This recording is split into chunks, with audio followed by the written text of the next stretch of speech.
you might have already seen that before, but if you haven't, that is a little snippet from one of our recent cinematic videos that we did in the north coast of Ireland. But in this video, we wanted to talk about some tips and tricks that we use to make those videos, and hopefully they might help you guys when you go to make your own cinematic videos.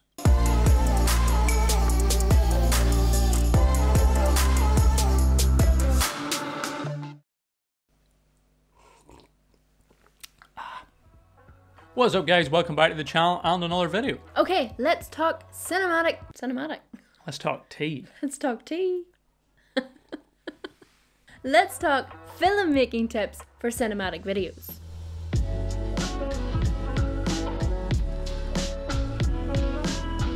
So these are all just little things that we've picked up along the way from making videos, and things that we try to keep in mind when we're out making the videos, because it can get a little bit stressful when you're trying to put a sequence together in your head, and we kind of use these things just to keep in the back of our mind so that the sequence turns out as close to what we would like it to as possible. So we're going to share them with you, and hopefully you find them helpful. Stop drinking your tea. I feel like it's been a while since I drank tea in a video. First off, this one is quick and simple, and to save yourself a lot of time when it comes to the post-processing of your video, make sure that you set your white balance to something other than auto. So the easiest way and the way we tend to do it is just pick one of the presets. So if you're out in daylight, flick it to daylight, see what that looks like. Sometimes it can still be a little bit blue, maybe put it into cloudy or shade, and just we kind of eyeball it most of the time. Make sure if you have a person in your shot, that tell them to stand in front of the camera, flick through those settings and see which one makes the skin tones look the most normal, and just keep it there for most of the video unless the light changes dramatically. But at least that way you don't have to go back and color grade every shot. You just might have to gradually color grade if you change the preset through. And the reason you want to do this is so that you don't have changing colors throughout all of your footage. You want everything to be consistent, so make sure to do that. White balance. You got 2 thumbs, I got 1 thumb.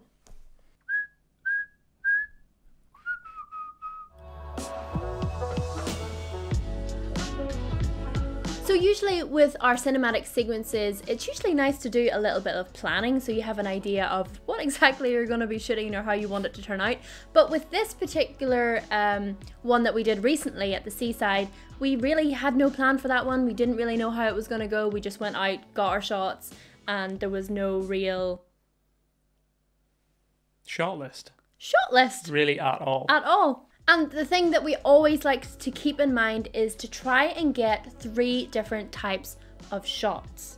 Wide shots, 2 close-up shots, 3 texture shots. If you get a combination of all of those 3 shots, likelihood is it'll probably come together very well. Yeah, it varies things up a lot, and you can kind of tell a story a little bit better and create a little bit more of an ambience and make somebody kind of feel like they're there a bit more when you have those 3 different shots going on throughout a video. I think more to the point is that don't constantly get a lot of the same type is what I'm trying to say. So don't just go, oh, I'm just going to get a load of close-up shots. You need those wide shots too to fill in the gaps and tell the story.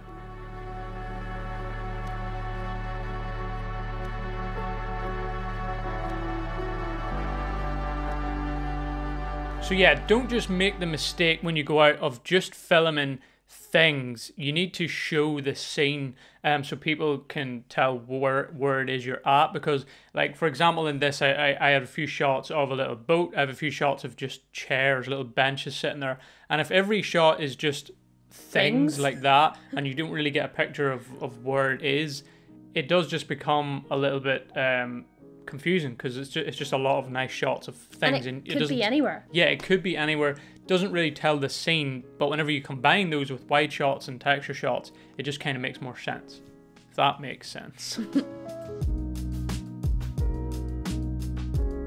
So another thing that you should keep in mind when you're filming cinematic videos is whether you want to shoot in 120, or I mean slow-mo of any frame rate, or 24. Slow-mo or 24. And there's actually no right answer. It's entirely up to you. We've done both.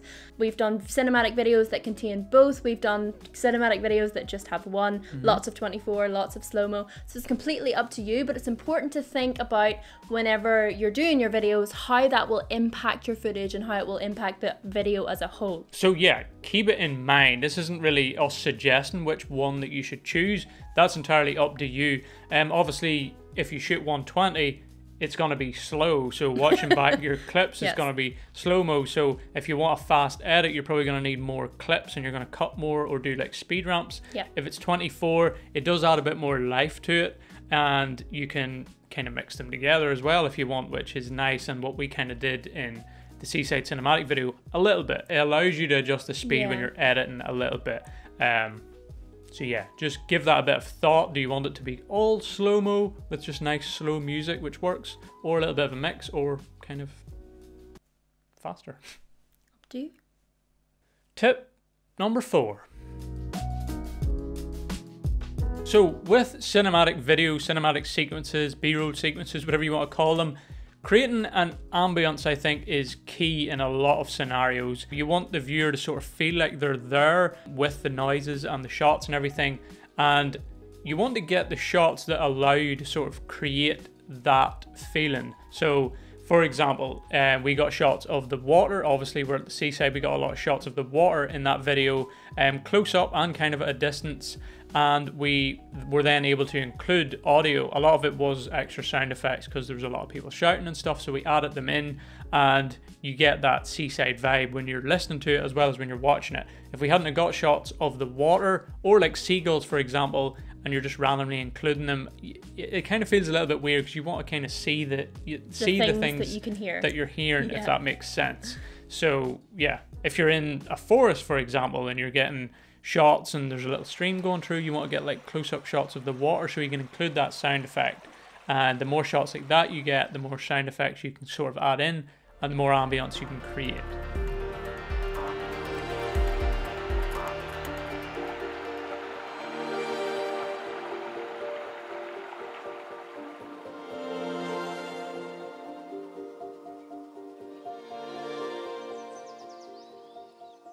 So whether it's the natural sounds from the scene or added in sound effects, make sure you're trying to capture the audio that you would hear if you were there yourself. So like for example, if you were having someone walk in your scene, try and capture those footsteps. Maybe if it's quiet enough, you could capture them naturally, or you can add them in and post, whatever you prefer. If you want to capture the audio, make sure you have a mic on your camera, because the mic itself is going to pick up wind noise and stuff. Put a little mic on and that will be a lot more likely you'll capture good enough audio to actually include in the video. So something that is very important when you're making cinematic videos and you may or may not know about is the 180-degree shutter rule, which I'm not going to dive into in too much detail, but it pretty much means that to get that, you want your shutter speed to be, I don't know, to get that, that's how you explain it, but your shutter speed needs to be double your frame rate to get the proper motion blur that looks realistic to the eye and gives that cinematic feeling in your videos. So if you're shooting at 24 frames a second, your shutter speed should be 1/50. If you're shooting at 120 frames a second, your shutter speed should be like 250, or as close to double as possible. Now, if you've been out shooting in a really bright day, or really any day during the middle part, like afternoon time, midday time, that if you're shooting and you put your shutter down to 50, that it will be probably completely blown out. And the reason for that is it's just too damn bright to be shooting at 150, and you're gonna have to put your aperture up way too high, and probably like f16 to try and expose that properly at certain parts of the day. So to fix that, you're gonna have to get yourself an ND filter. So that's kind of like putting sunglasses over your lens, and allows you to lower your shutter speed so it's closer to double the frame rate, and will give you that cinematic motion blur. So for our Seaside cinematic video, we actually used our polarizer, which does have, it reduces the light by a few stops. It does have a little bit of an ND effect to it. And we knew we were going to be filming a lot of water and stuff, so the polarizer allows you to kind of cut through the reflections as well. The extra benefit is it does make your colors a lot richer, especially like the blues in the sky and stuff, and allows you to get your shutter speed to where it needs to be. So basically, if you have a polarizer or an ND filter, try and use it for your footage. And if you're interested to know which ones we use, we'll drop the link in the description.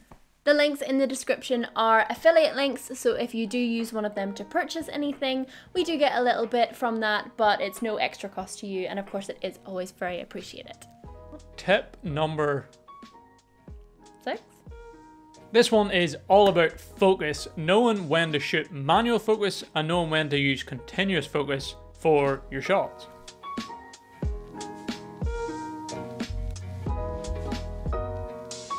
This This is quite an important one, I think, as well. Knowing when to use manual focus in certain scenarios and knowing when to use continuous focus. The way we kind of think about it is, if your subject is moving like across the shot, you can kind of get away with manual, or if you're focusing on something in the distance that isn't really moving, like you're shooting past, I don't know, we shot past like flowers in this video to the water. We just put it in the manual, focused on the water, and it just stays in focus. Whereas, for example, the shot of Christina at the start where she's walking away, I just put it in continuous focus. It focused on her, and then as she was walking away, it just stayed focused on her. Whereas if it had been in manual, she at some point would have probably went out of focus in that shot, which is not what I really wanted. A perfect example of when you need continuous focus is when we got the shot of the seagull, for example. To follow a seagull in the air, you have to be in continuous focus, or the seagull's just going to go out of focus straight away if you're in manual. But it does, of course, depend on how you want your shot to look. So, true. Do you want things to go out of focus eventually, or maybe you want something to stay in focus the whole time? It totally depends on your opinion. Something to keep in mind, though, and I've learned this the hard way, is that if you do keep it in continuous, you have to be very careful that it's not doing that jumpy back and forth thing, focusing on some things closer and further away, because that can be a nightmare. Another really good tip related to focus is you can actually set the transition between the speed. I don't know what it's called. I also don't know if all cameras have this. I don't think they do. Yeah. But if you have the Fuji X-T30 like we do, there is a setting where you can adjust the speed of the focus. The speed that it changes focus. And you would probably want to lower that quite a bit, especially if you're doing cinematic videos, because when it does change, if it does and you're in continuous or you don't feel confident doing manual, at least when it does change, it'll slowly focus on something else, which does look quite nice at times if you get it right. You can actually use that to your advantage. You can. Just to add on to that a little bit, because you may be a little bit confused, and whenever you go into manual focus in your camera and like you get like the red peaking and stuff, make sure that's turned on, by the way, in your camera. But you don't really have to like look at your viewfinder and manually focus on exactly what it is. Just use your point focus. On the Fuji, we talked about this in a previous filmmaking tips video. We can use back button focus, just move our point around in manual, click the button and it'll focus on something and then stay there. Some cameras you don't have that option. So what we do with, for example, our Sony RX10 is we just put the camera in continuous focus, move our point to wherever we want it to focus on, and whenever it focuses, we then flick it back into manual and it will stay on what it is focused on. So a lot of this going on in that explanation. That was all you. It was. So just to finish off and round up this video, just remember that your story and the flow of your video is key. So sometimes using a subject within your video can usually make the story and the flow just a little bit nicer. So the little cinematic video that we did, you can see that I'm included in just a few of those shots. Not too many, I didn't take over it. The video is not about me. I'm just included within the story of the video, within some of the scenes, and it just makes it flow that little bit better. We could have done that video without Christina in it, and it still probably would have been pretty good, but I think the fact that she's in it just kind of allows you to follow along, see what's she doing, where's she walking to, and it just allows, especially me when I'm editing, to make a bit more sense and be able to put it together with a flow. We actually done the same in our last video with our little B-roll sequences in the forest. We used each other to kind of sort of tell a little bit of a story, even though it's a tiny short sequence, but keep that in mind when you're going to make a video, especially if it's slightly longer. You want to have something to follow along with, because if you're just doing a lot of shots of things, your video might become just a lot of nice clips rather than a nice video with some sort of a story to it and a flow. Good point. I thought so.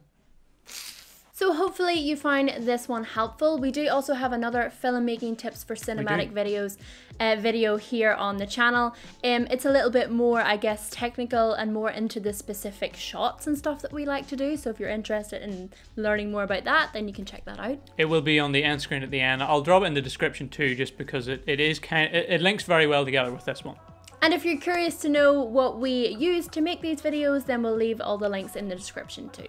But yeah, hopefully you found this one helpful. If you did, make sure to give the video The video? You said video! We said that before. I said that. Make sure to give the video a big thumbs up. We do appreciate it and really helps us out a lot because we are a small channel. And maybe consider subscribing too if you want to see more videos like this and our cinematic videos and photo vlogs and stuff.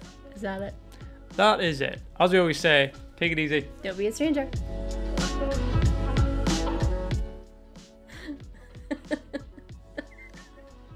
It's really funny because it was so unexpected. It was. What did you say for me? Say here, what way to run under